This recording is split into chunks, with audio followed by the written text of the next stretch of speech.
Professeur Didier Raoult, que pensez-vous de l'émergence de nouveaux variants, par exemple en Bretagne encore hier?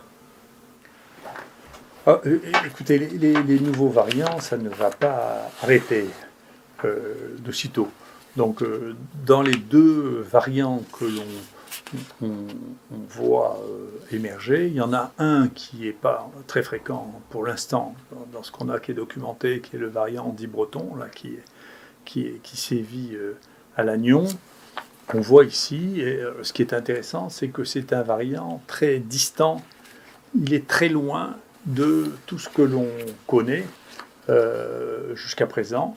Et il a des mutations qui sont différentes aussi. Je vais vous montrer la figure de la protéine qui sert pour le vaccin. Donc vous verrez, il y a de très nombreuses mutations, dont beaucoup sont spécifiques de ce virus. Et donc, pour l'instant, en tout cas moi, je ne sais pas très bien si ce virus est résistant ou pas aux anticorps monoclonaux et au vaccin. C'est quelque chose qui doit être étudié. Nous, on aimerait bien que les gens qui ont les souches les partagent avec nous. Nous, tout ce qu'on nous demande, dans le cas de cette maladie, on le donne, on échange les séquences, on échange les souches.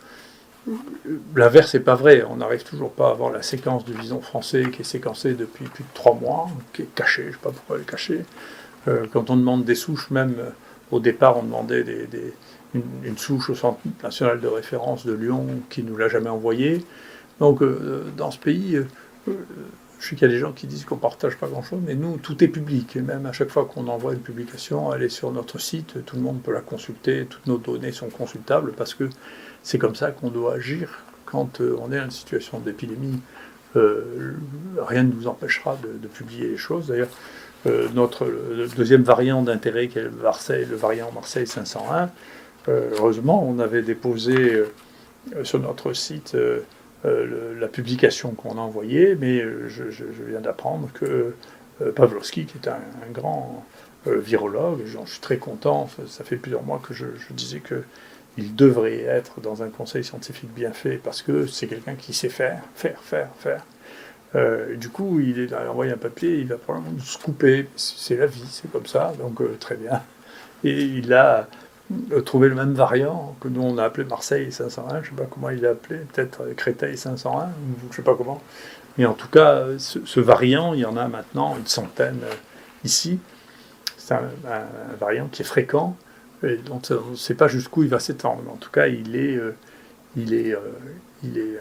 on commence à le voir dans différents endroits en Europe. Il est dans la région parisienne, il est ici. Et pour l'instant, il me paraît à ce stade un peu plus inquiétant que le variant breton. Voilà. Mais bien entendu, il va continuer à émerger des variants. C'est la nature de ce virus.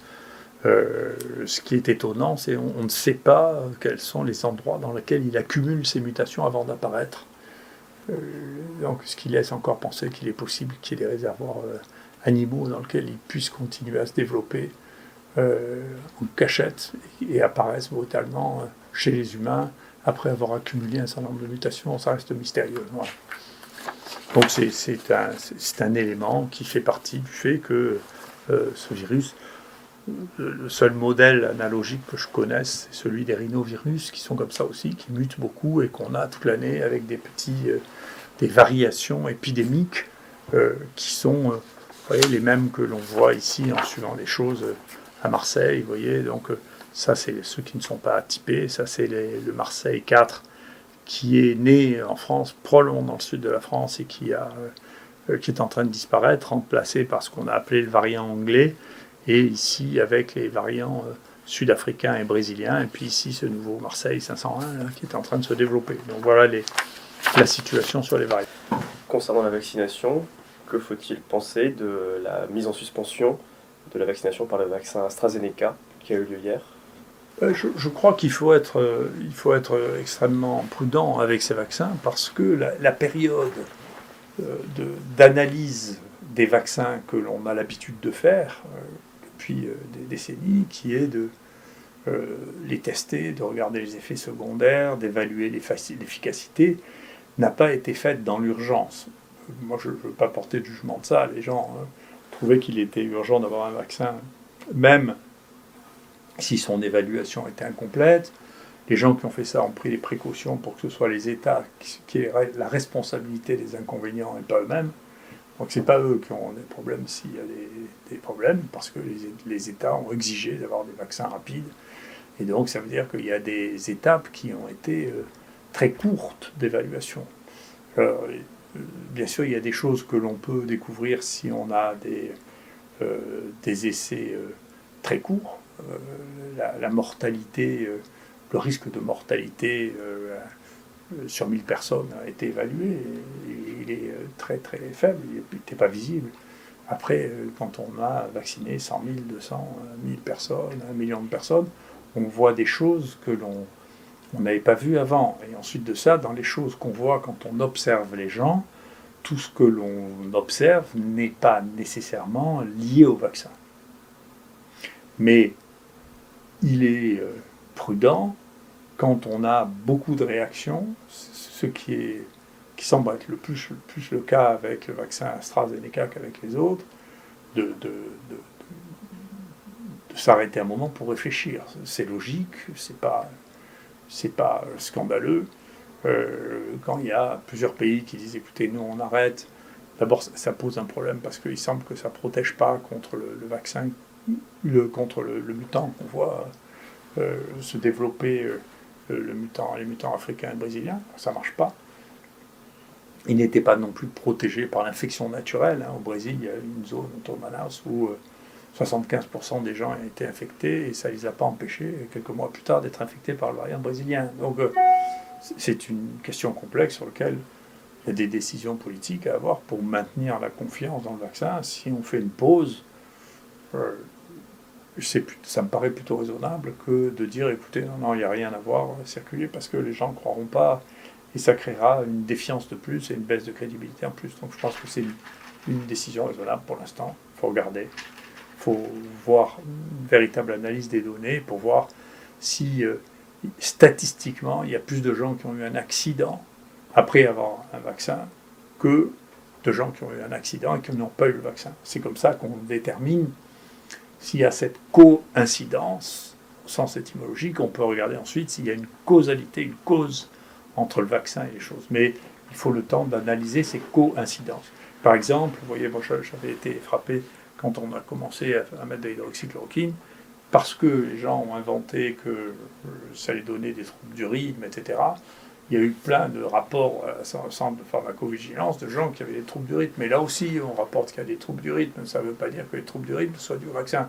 C'est-à-dire que si vous observez les gens, il y a plein de gens qui font des troubles du rythme que vous n'auriez pas vus si vous ne les aviez pas observés. Et donc, à partir du moment où vous pensez qu'il y a un lien, ça n'arrête plus. C'est la même histoire que la sclérose en plaques avec l'hépatite B. Si vous pensez qu'il y a un lien et qu'il y a 30 millions de personnes vaccinées pour l'hépatite B, comme il y a beaucoup de sclérose en plaques qui commencent ou qui font une poussée, vous finissez par penser, à chaque fois que vous en avez une, que c'est lié. Donc tout ça, ça nécessite une analyse à froid, calme, pour regarder s'il y a des liens statistiques entre certaines manifestations, d'une part, et d'autre part, l'injection du vaccin. En attendant, c'est bien de mettre une parenthèse pour se donner le temps de faire ces statistiques. Tout ça me paraît raisonnable, d'autant qu'encore une fois, on n'a pas eu le temps d'avoir toutes les analyses et que, par ailleurs, les analyses dont nous avons disposé sont celles de l'industrie pharmaceutique. Et je vous raconterai, comme celles de l'industrie pharmaceutique, elles sont toujours biaisées. Il faut bien, dans la réalité, et non pas la réalité seulement analysée par l'industrie pharmaceutique, qu'on voit qu'elle est plus bonne. Est-ce que vous avez des exemples, des travaux qui ont été faits pour mesurer ces biais liés à l'analyse par l'industrie pharmaceutique ? Oui, il y a deux. Moi, je conseille à ceux qui se découvrent scientifiques, là, du jour au lendemain, ou qui pensent être des scientifiques parce qu'ils répètent toujours la même chose sans approfondir la chose. Il y a, depuis quelques années, un site en Angleterre qui s'appelle Cochrane Library, qui analysent toutes les études qui sont faites sur un sujet donné. Mais ils font des analyses qui durent des mois, voire des années, pour être sûr d'avoir une analyse complète, totale, de la littérature sur un domaine donné. Alors il y en a deux qui me paraissent très intéressantes et que je crois très importantes pour ceux qui donnent des leçons et qui essaient de m'en donner sur la science de la Cochrane Library. Le premier, c'est, j'avais fait un éditorial là-dessus, mais qui a dû passer inaperçu pour beaucoup, c'est une analyse de la Cochrane Library sur les essais thérapeutiques qui a comparé les essais randomisés aux essais observationnels. Et donc, la conclusion sur plusieurs milliers d'études, d'accord, c'est que il n'y a pas de différence entre les deux, quelle que soit d'ailleurs la méthode d'observation que l'on ait utilisée. Donc le mythe des études randomisées qui auraient une supériorité par rapport aux études observationnelles n'est juste qu'un mythe. C'est une opinion, c'est de la religion, c'est j'ai raison, ça n'est pas observable. Donc s'il y a des gens qui sont neutres et qui observent tout ce qui est publié dans la littérature, ils ne voient pas de différence entre les essais randomisés, sauf que, en réalité, les essais randomisés sont d'une telle complexité et sont tellement chers que, en pratique, c'est rarement autre chose que l'industrie pharmaceutique qui peut les payer. La deuxième chose, moi j'entends ça m'amuse beaucoup, de dire que je suis un complotiste et que je vois des complots partout, parce que je dis que, vous savez, il faut se méfier. Partout où on manie des sommes colossales d'argent, il y a un risque de corruption. Il faut être un enfant pour ne pas savoir ça. Moi qui aime la culture classique, si vous voulez, la fin de la République explique ça exactement dans ses moindres détails. C'est comment la corruption a mis fin à la République romaine. Et là, il y a un scientifique de grande qualité qui a fait un travail sur l'histoire de la corruption avec l'industrie pharmaceutique et les sciences médicales. Je vous conseille de le lire en entier, si vous pouvez, ça doit pouvoir être traduit facilement sur Internet.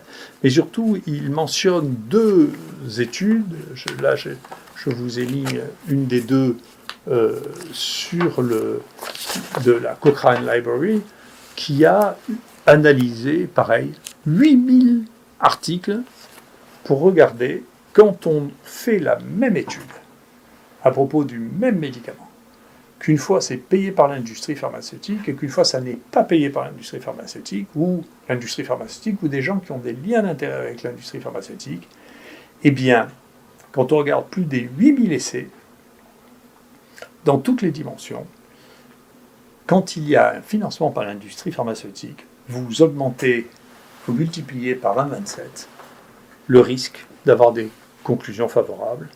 Et la conclusion est que, quelle que soit la qualité de l'étude, vous n'arrivez pas à le détecter par vous-même.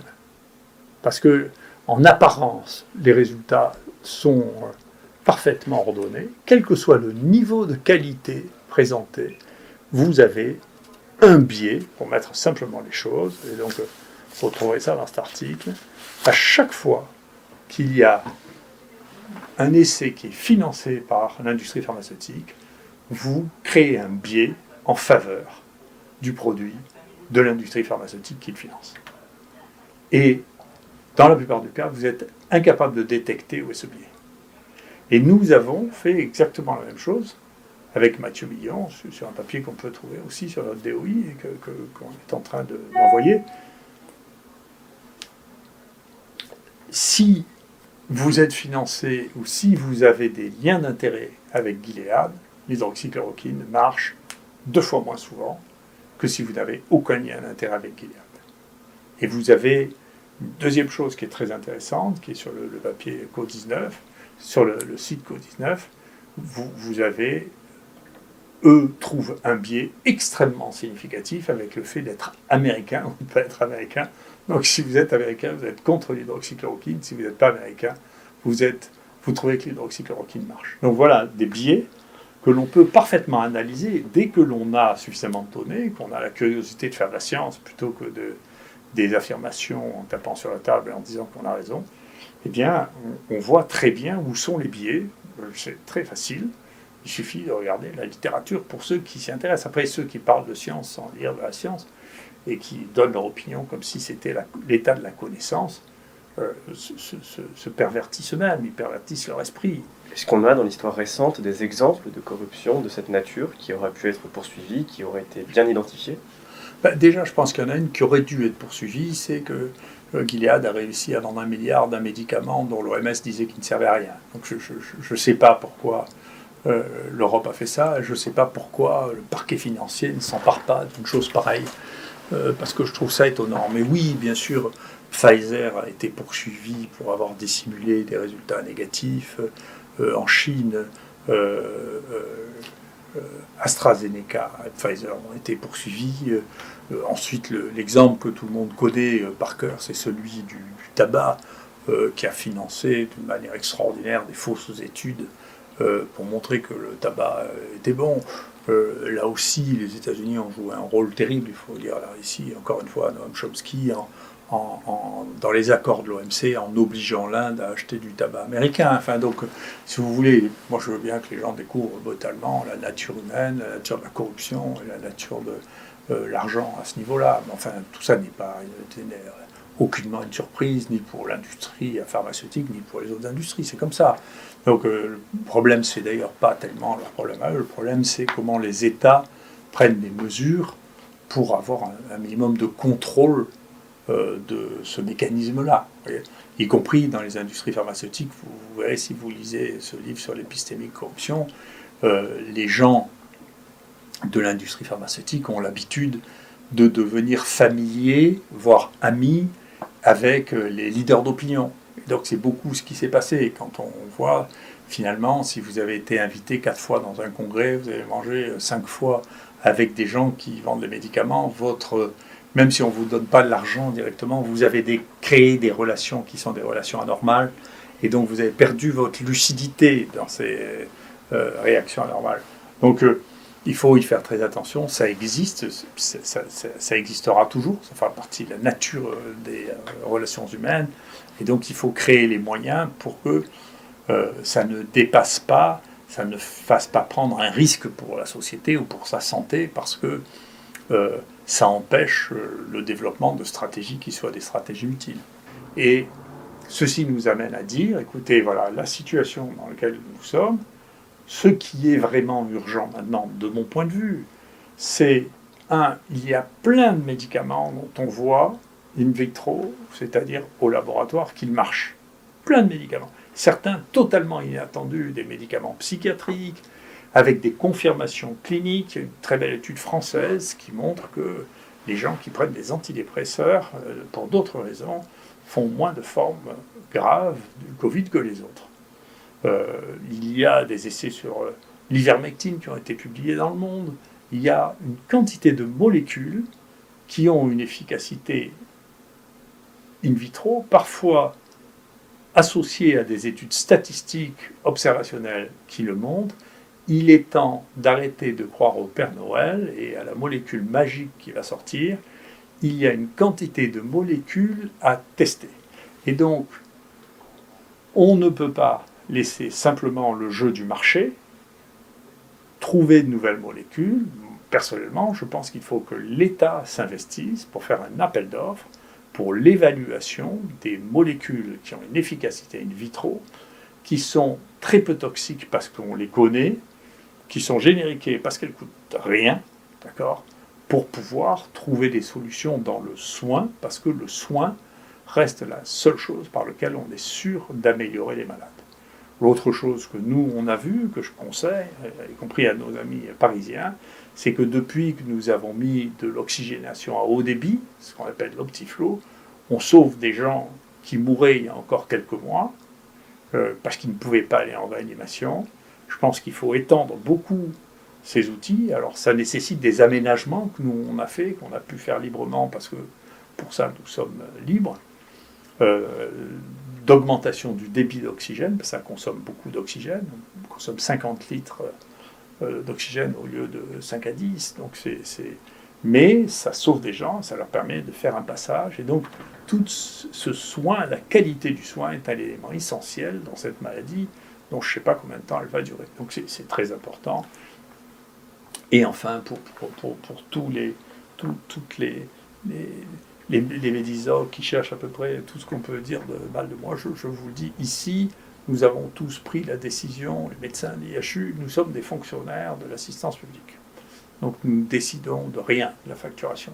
Nous pourrions avoir une activité privée, mais il se trouve qu'aucun d'entre nous n'a d'activité privée et aucun d'entre nous n'a de lien avec l'industrie pharmaceutique parce que l'on pense que ça serait pour nous un conflit intellectuel de faire l'un ou l'autre. Voilà, c'est notre position, ça ne veut pas dire qu'elle doit être générale, mais c'est notre position. Donc c'est pas nous qui facturons, comme le dit un journal médisant, les hospitalisations, vous ne pouvez pas décider, on ne peut pas décider de ce que l'on finance comme consultation. La mienne de consultation, elle coûte 23 €, elle est remboursée par la sécurité sociale. Alors c'est pas avec ça que je fais de l'argent, et mon salaire ne dépend pas de l'IHU, et l'IHU ne reçoit pas d'argent en fonction de son activité, on reçoit des moyens pour pouvoir continuer à faire son activité. Donc tout ça, c'est juste de la malveillance pure et simple.